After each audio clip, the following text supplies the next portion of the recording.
जय श्रीराम मित्रांनो, माझं नाव आहे आदित्य आणि स्वागत आहे तुमचं सगळ्यांचं आजच्या आपल्या नवीन ब्लॉगमध्ये. मित्रांनो, आजच्या ब्लॉगमध्ये आपण जालना जिल्ह्यातील अंबड शहरामधील गणपती गल्ली येथे असलेल्या प्राचीन अशा श्री लक्ष्मी नरसिंह मंदिराला भेट देणार आहोत. त्या मंदिराचा इतिहास समजून घेणार आहोत. मंदिरात साजरे होत असणाऱ्या उत्सवांची माहिती घेणार आहोत. तर मग आजच्या ब्लॉगला शेवटपर्यंत बघा, लाईक करा, शेअर करा, चॅनलला सबस्क्राईब करा आणि बेल आयकॉन दाबायला विसरू नका. तर मित्रांनो, आता आपण आलेलो आहोत अंबड शहरातील गणपती गल्ली येथे. या गणपती गल्लीमध्ये आपल्याला अनेक प्राचीन बांधकामे बघायला मिळतात. त्याच बांधकामापैकी एक समोर आपल्याला एक छोटीशी वेश बघायला मिळते. या वेशीच्या वर पूर्वीच्या काळी नगारखाना असायचा असं सांगितले जाते. या नगारखान्यांचा वापर आरतीच्या वेळेला नगारे वाजवण्यासाठी केला जायचा किंवा असे सांगितले जाते की येणाऱ्या जाणाऱ्या लोकांच्या स्वागतासाठी सुद्धा याच नगारखान्याचा वापर केला जायचा. त्यापुढे या वेशीच्या आत प्रवेश केल्यानंतर समोर आपल्याला श्री सिद्धिविनायक गणपतीचे एक मंदिर बघायला मिळते.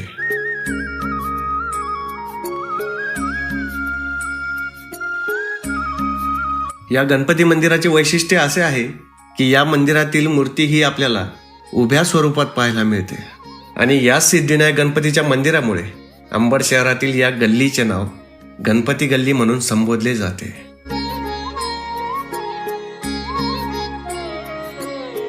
त्यानंतर गणपती मंदिराच्या बाहेर पडल्यावर डाव्या बाजूस जाणारा रस्ता, हा रस्ता आपल्याला श्री लक्ष्मी नरसिंह मंदिराकडे घेऊन जातो.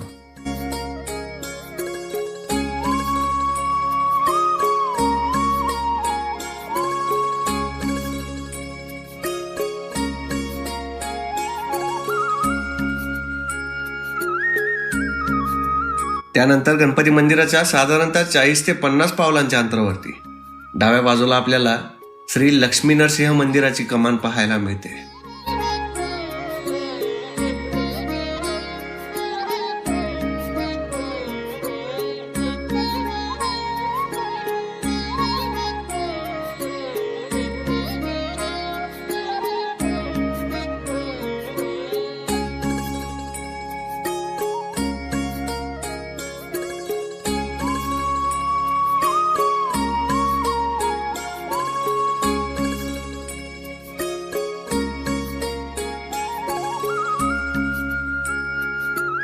तर जसं की आपण श्री लक्ष्मी नरसिंह मंदिरात पोहोचलेलो आहोत, तर या मंदिराची माहिती, या मंदिराचा इतिहास, हे मंदिर कसं उभारलं गेलं, या मंदिरात साजरे होणारे सर्व उत्सव, या सगळ्याची माहिती आपल्याला गणपती गल्लीचेच रहिवासी असलेले श्री हेमंतदादा कुलकर्णी यांनी दिली. अंबड येथील प्राचीन मंदिरापैकी एक असलेले भगवान लक्ष्मी नरसिंहाचे मंदिर हे इसवी सन 400 मध्ये याचा उल्लेख आढळतो. पद्मपुराणातील सह्याद्री खंडामध्ये देखील या मंदिराचा उल्लेख आहे. अंबड येथील जे आपला ग्रामदैवत आहे मत्स्यधरी मातेचं, त्या ग्रामदैवतेच्या आरतीमध्ये या मंदिराचा इसवी सन 400 मधला उल्लेख आहे. नरसिंह मंदिर अंबड येथील जे इसवी सन 400 मधील तत्कालीन पुजारी पाठक कुटुंबीय यांच्या मार्फत या मंदिराची पूजा होत होती. या पूजेमध्ये नरसिंह मंदिरातील सर्व पुजाऱ्यांमध्ये मुख्य पुजारी हे पाठक कुटुंबीय होते. पाठक कुटुंबियातील तत्कालीन पुजारी हे नरसिंहाशिवाय इतर कोणत्याही देवतेस पूजत नव्हते. यावेळी अनेक भक्तांनी त्यांना माता मत्स्यधरीचे दर्शन घेण्यास बोलविले होते, परंतु ते जात नव्हते.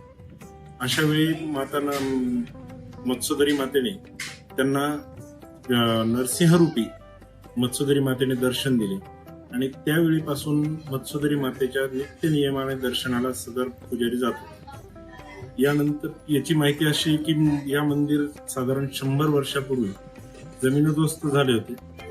पुढे 2002 मध्ये श्री सिद्धिविनायक गणेश मंडळाच्या सर्व सदस्यांनी या मंदिरामध्ये बऱ्याचदा आम्ही प्रयत्न करून सर्व सदस्यांनी मंदिर उभं करण्यासाठी लागणारे प्रयत्न सर्वांनी केले. या मंदिराचं उत्खनन साधारण 12 फूट खोल तर 30 बाय 40 असं या मंदिराचं उत्खनन स्वतः श्रमदानाने गल्लीतील सर्व तरुणांनी केलं. त्यानंतर आर्थिक परिस्थितीमुळे सदर मंदिर पुढे होऊ शकलं नाही, परंतु या उत्खननामध्ये आम्हाला 3 लादण्या आणि एक छोटा आड असं आढळून आलं. त्या लादण्यांमध्येच भगवंतांची मूर्ती असल्याचं जुने जाणतेकार सांगतात. त्याच्यानंतर 2018 मध्ये मधुकर अण्णा गोसावी यांच्या प्रयत्नातून माननीय आमदार नारायणभाऊ कुचे यांच्या माध्यमातून तसेच अरुणभाऊ उपाध्याय आणि बबनभाऊ बुंदेलखंडे यांच्या सहकार्याने ह्या मंदिराला 8,99,00,000 रुपये 8,99,000 रुपयाचा निधी आमदार फंडातून मिळाला. या निधीचा उपयोग तसेच जे आपण म्हणजे अंबडमधील सर्व देणगीदारांनी या मंदिराला देणगी दिली. या मंदिरासाठी मग नंतर तालखेडकर परिवारातर्फे देखील म्हणजे पाठक कुटुंबीय मूळ पुजारी याच्यातले काही जणांनी तालखेडकर, काही गण तसेच काही कुलकर्णी असे आडनाव लावले. या परिवाराने देखील मोठ्या प्रमाणावर भरघोस असे निधी दिलेला आहे. या मंदिराचं वैशिष्ट्य म्हणजे आपण जर पाहिलं तर पाठक कुटुंबियांतर्फे इथं जो मुख्य प्रवेशद्वार आहे इथे एक आपला सागवानी दरवाजा हा पाठक कुटुंबियांतर्फे देण्यात आलेला आहे. या सागवानी दरवाजाची जी लांबी रुंदी आहे ती 8 फूट उंच तसेच 6 फूट रुंद अशा या दरवाजाची लांबी रुंदी आहे. यानंतर आपण आतमध्ये आलो तर आपल्याला जाताना डाव्या हाताला हा नरसिंह खांब आहे.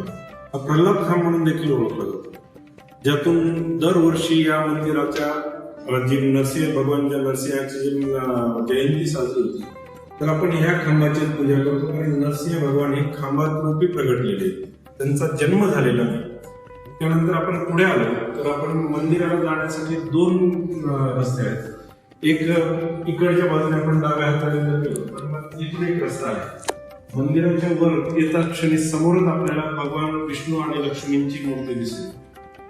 ही मूर्ती आपण बसविण्यामागचं कारण असं आहे की भगवंताच्या वरती कोणीही चालू नये किंवा भगवंतांचा या चालण्यामुळे अपमान होऊ नये.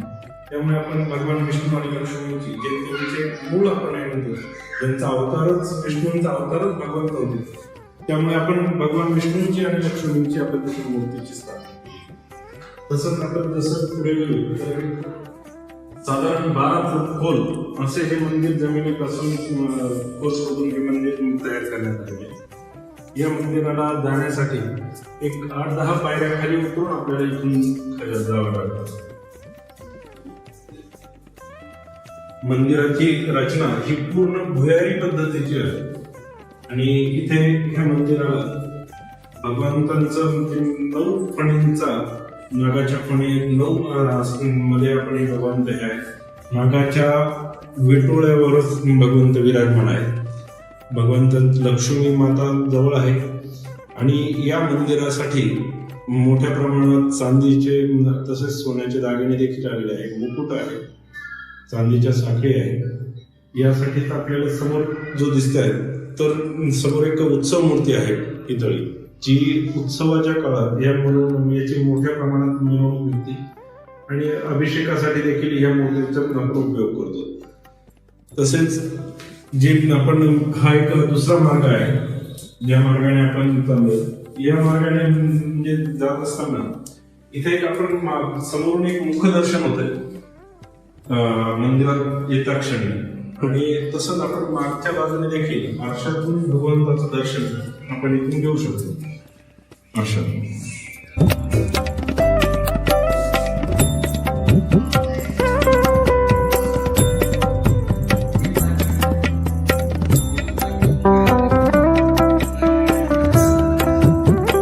या मंदिरासाठी ज्यांनी विशेष प्रयत्न केले किंवा ज्यांच्या पुढाकाराने मंदिर झाले असे मधुकर अण्णा गोसावी, तत्कालीन देवगिरी प्रांत संघचालक यांनी जेव्हा देवगिरी प्रांत संघचालक असतानाची जबाबदारी मुक्त झाली त्यानंतर त्यांनी मंदिर समित्यांकडे जास्त लक्ष दिलं आणि या मंदिरासाठी त्यांनी हे मधुकर अण्णा गोसावी ज्यांनी ह्या मंदिरासाठी मोठ्या प्रमाणावर प्रयत्न केले.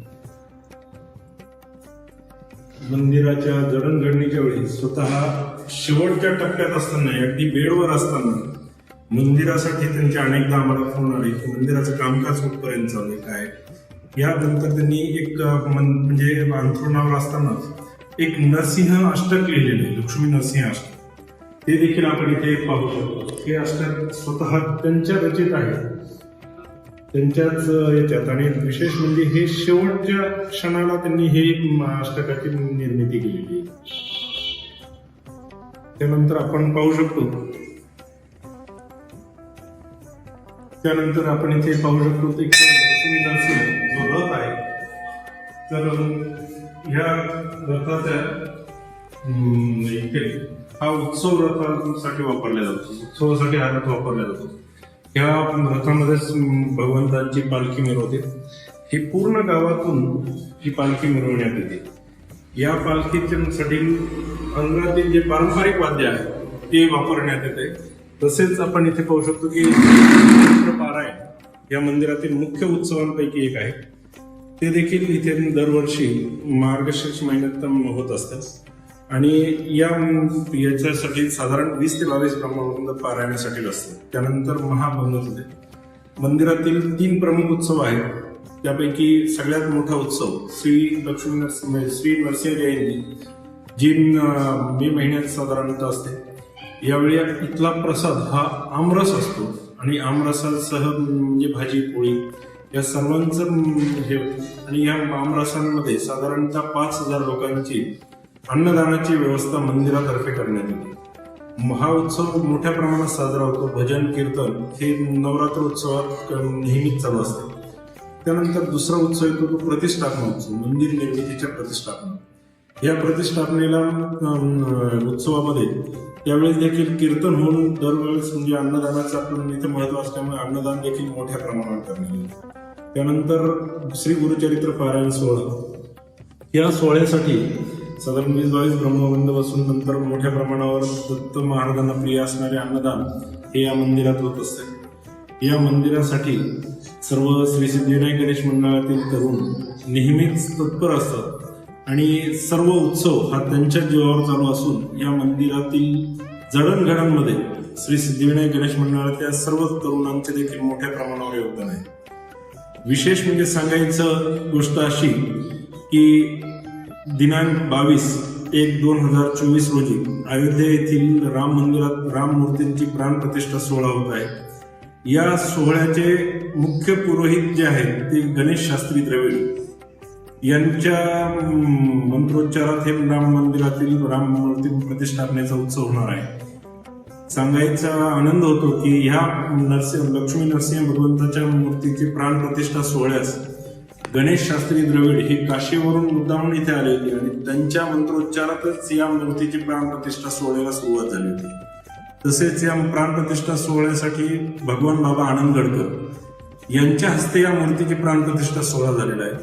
आणि असे दोन्ही संत उद्या अयोध्या येथील राम मंदिराच्या प्राणप्रतिष्ठा सोहळ्याला हजर राहणार आहे आणि हा आमच्यासाठी एक भाग्याचा दिवस आहे. या मंदिराच्या जे आपण इथे उद्या राम मंदिराचा कार्यक्रम ह्या मंदिरात मोठ्या प्रमाणावर करण्यात येणार आहे. उद्या महाआरती होईल, महाप्रसाद होईल. तरी सर्व भाविकांनी देखील या महाप्रसादासाठी सुद्धा आवर्जून उपस्थित राहायचे. तसंच आपण वर जर गेलो तर आपण वर गेल्यानंतर आपल्याला इथे दिसेल की वर जाण्यासाठी एक मोठं पायऱ्या हे तयार झालेले आहे, परंतु वरती बांधकाम चालू आहे. बांधकामासाठी आपल्याला मोठ्या प्रमाणावर लोखंडी पुलांची तसेच पत्रांची आवश्यकता आहे. ह्या कामासाठी मोठ्या प्रमाणात आपलं योगदान देखील गरजेचं आहे. इथे सर्व सुविधायुक्त असं हे मंदिर आहे.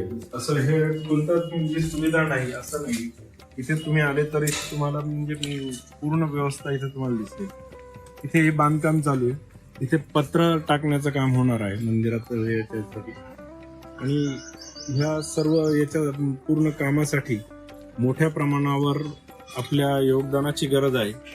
हे योगदान आपण सर्वांनी ह्या मंदिरासाठी म्हणून आपल्या प्रत्येक हिंदूंचं कर्तव्य म्हणून द्यावं आणि आम्ही आपल्याकडनं अपेक्षा करतो की आपल्या मार्फत सर्वांच्या आणि तसंच यूट्यूबच्या मार्फत आम्हाला मोठं सहकार्य लाभेल. धन्यवाद. चालतंय. धन्यवाद हेमंतदादा कुलकर्णी. चालतंय. या मंदिराच्या जडणघडणसाठी तसेच वरील बांधकामासाठी ज्या भाविक भक्तांना निधी द्यायचा असेल त्यांनी हेमंत कुलकर्णी मोबाईल नंबर तसेच फोनपे नंबर 99-210-20-200 या नंबरवर आपण आपली सेवा पाठवू शकता अथवा प्रत्यक्ष येऊन मंदिरातील भगवंतांचे दर्शन घेऊन देखील या नंबरवर संपर्क साधून आपली देणगी देऊ शकतात.